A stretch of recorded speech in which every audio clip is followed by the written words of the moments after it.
கர்த்தருடைய பரிசுத்தமான நாமம் மகிமைப்படுவதாக.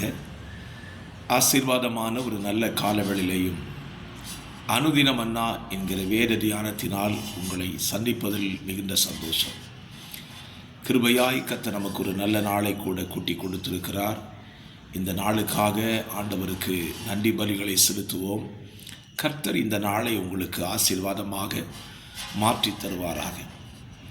இந்த நாளுக்கான வேத தியான பகுதி ஆதியாகமம் 37ஆம் அதிகாரத்தினுடைய 2வது பகுதி.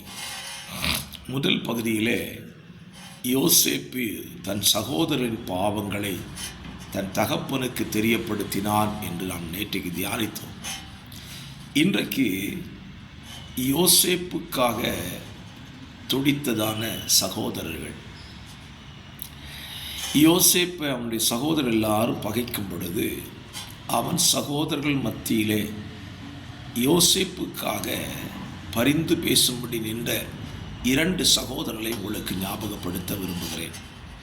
ஒன்று யூதா, இன்னொன்று ரூபன். இவர்கள் 2 பேருமே தன் சகோதரனாயிருந்த யோசேப்பை மற்றவர்கள் கையிலிருந்து காப்பாற்றும்படி அதிக பிரயாசம் எடுத்தார்கள். இன்றைக்கும் சகோதரர்கள் குடும்பங்களின் நடுவிலே சகோதரர்களாய் இருக்கிறவர்களுக்குள்ளே இருக்க வேண்டிய சுபாவம் இது. தன்னுடைய சொந்த சகோதரன் தன்னுடைய சகோதரர்களால் கொல்லப்படுகிறதை விரும்பவில்லை.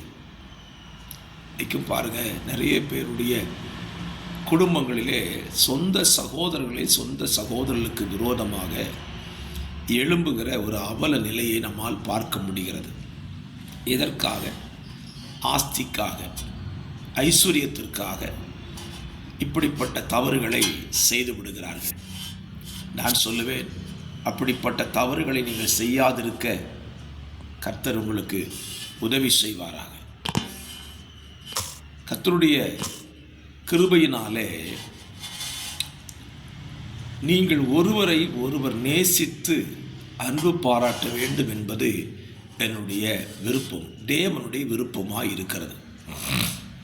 இந்த பூமியில் உள்ளதான சொத்துக்கள் எல்லாம் நம்மோடு கூட நிரந்தரமாய் வரப்போவதில்லை.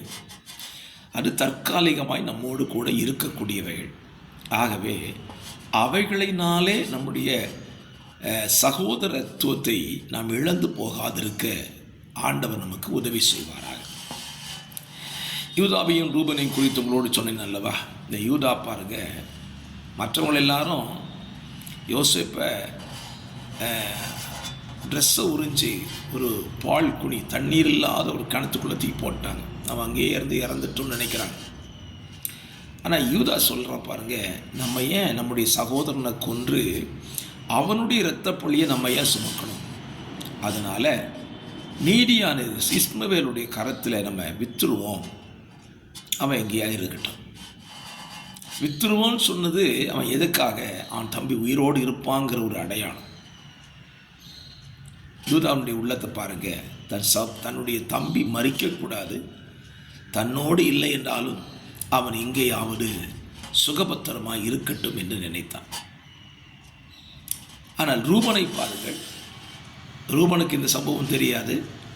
அவன் திரும்பி வந்து குழியில் பார்க்குறான், அவனுடைய சகோதரன் யோசேப்பு இல்லை. அவன் அடித்து கொள்ளுகிறான்.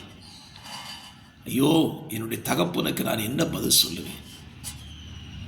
எங்களை பார்க்க அல்லவா அவனை அனுப்பி வைத்தார், இப்பொழுது நான் அவனுக்கு என்ன பதில் சொல்லுவேன் என்று சொல்லி புலம்பி அழுகிறான். என்னை கேட்கிற அருமையான கர்த்தருடைய பிள்ளைகளே, யோசேப்புக்காக புலம்பி அழுத ரூபனும் யூதாவும் போற்றப்படத்தக்கவர்களே. இன்றைக்கும் நம்முடைய ஆவிக்குரிய வாழ்க்கையை நாம் திரும்பி பார்ப்போம். நம்மோடு கூட ஆராதிக்கிற சக விசுவாசிகள், அவர்களோடு கூட நம்முடைய ஐக்கியம் எப்படி இருக்கிறது? ஒருவன் கெட்டுப்போவதை நாம் விரும்புகிறோமா, அல்லது அவன் கெட்டுப்போகாமல் இருக்க நம்முடைய முயற்சிகளை நாம் எடுத்துக்கொண்டிருக்கிறோமா? இன்றைக்கு சபைக்குள்ளே தான் எத்தனை பிரச்சனைகள். ஒரு சகோதரருக்கு விரோதமாய் மற்றொரு சகோதரர், சகோதரர்கள் எல்லாரும் சேர்ந்து ஊழியர்களுக்கு விரோதமாய், இப்படிப்பட்ட தீமைகள் எழும்புகிற ஒரு காலத்திலே வாழ்ந்து கொண்டிருக்கிறோம். நான் உங்களை பார்த்து தயவாய் சொல்லுவேன், நீங்கள் உங்கள் சபையிலே ஆராதிக்கிற உங்கள் திருச்சபையிலே ஒரு யூதாவைப் போல, ஒரு ரூபனைப் போல சகோதரனுக்காக பரிதவிக்கிற இருதயமுடையவர்களாய் இருங்கள். அப்படி இருப்பீர்களானால் நான் சொல்லுவேன், யோசேப்பு என்கிற உங்கள் விசுவாசி காக்கப்படுவான். ஒருவேளை அந்த விசுவாசி உங்களுடைய தவறுகளை சுட்டி காண்பிக்கிறவனாய் கூட இருக்கலாம். ஆனால் கவலைப்படாதிருங்கள், அவன் இருக்கும் காலம் உங்களுக்கு ஆசீர்வாதம் தான். ஆகவே இந்த நாளில் ஒரு நல்ல தீர்மானத்தோடு இந்த நாளை துவங்குங்கள். எனக்கு தந்திருக்கிற என்னுடைய சகோதரர்கள், சக விசுவாசிகளை ஒருவரையும் நான் இழந்து போக மாட்டேன், ஒருவரும் இழந்து போவதற்கு நான் காரணமாக இருக்க மாட்டேன் என்று சொல்லி தீர்மானம் எடுத்து உங்கள் வாழ்க்கையை செயல்படுத்தி பாருங்கள்.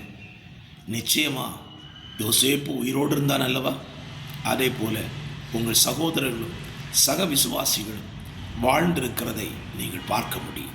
ஜெபிக்கலாம். பரிசுத்தமுள்ள நல்ல பிதாவே, இந்த நல்ல காலை வேளையிலும் வார்த்தையை தியானித்து எங்களுக்காக ஸ்தோத்திரம் பண்ணுகிறோம். கேட்கிற ஜனத்துக்காக ஸ்தோத்திரம் பண்ணுகிறோம். யூதா ரூபனை போல சகோதரனுடைய நலனை கருதி செயல்படுகிற, விசுவாசிகளுடைய நலன் கருதி செயல்படுகிறதான நல்ல இருதயத்தை எங்களுக்கு தாங்கப்பா. வார்த்தையை கேட்கிற பிள்ளைகளை கர்த்தர் ஆசீர்வதி. இயேசுவின் நாமத்தில் ஜெபிக்கிறேன் பிதாவே. ஆமென். ஆமென். God bless you.